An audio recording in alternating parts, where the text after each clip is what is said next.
issued a special marine warning for Sebastian Inlet to Jupiter Inlet 20 to 60 nautical miles until 5:30 p.m. Eastern Daylight Time.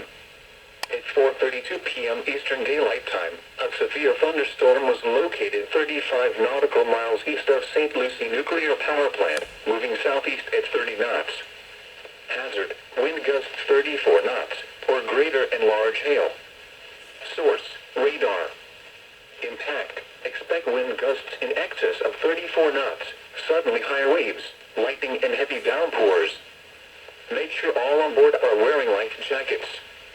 Return to safe harbor if possible. Large hail could result in injury and damage to boats. The severe thunderstorm will remain over mainly open waters.